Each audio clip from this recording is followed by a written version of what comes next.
Are there any ethical or practical considerations that somebody should be keeping in mind when it comes to having their patients transition away from the group and into their private practice?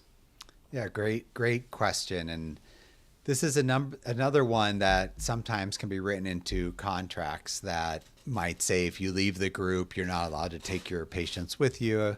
I don't know if I've ever seen anything as black and white as that. Leaving a job is going to create emotional responses if you're in a group practice. And so, if you tell your employer you're leaving, that's lost revenue for your employer. If you're a good employee, they're going to be upset about that, whether or not they say it. And people often will say, well, you can't take your patients with you, just as a knee-jerk reaction to your departure. In reality, that there's no way they could prevent your patients from coming to see you. You can't tell a patient who to see and ban them from seeing the clinician that they've had a relationship with. That's the ethical violation that would be on the former group to say that you can't bring your patients. Now, it is very true that often you might be working in a group practice that accepts insurances and your patients have been seeing you for $20 or $30 copay each visit.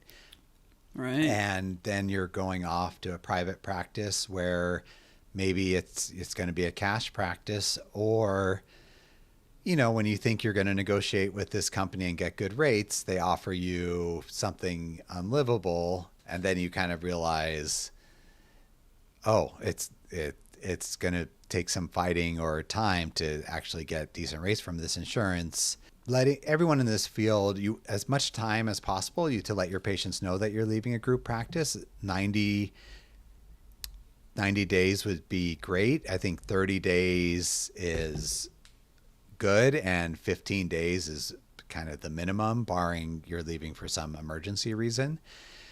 But being very careful about letting your patients know, yes, you can definitely come with me, but hey, this is what it's going to cost to see me. This is what my hours are going to be.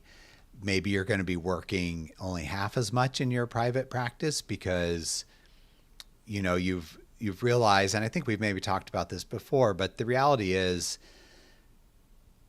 the ways to earn the most money, the highest salary in this field, are to run your own private practice where you accept cash, likely mainly, or get some very well-paying insurance contracts, or if you rise into senior management for a large group. Like, that's how you can make the most money.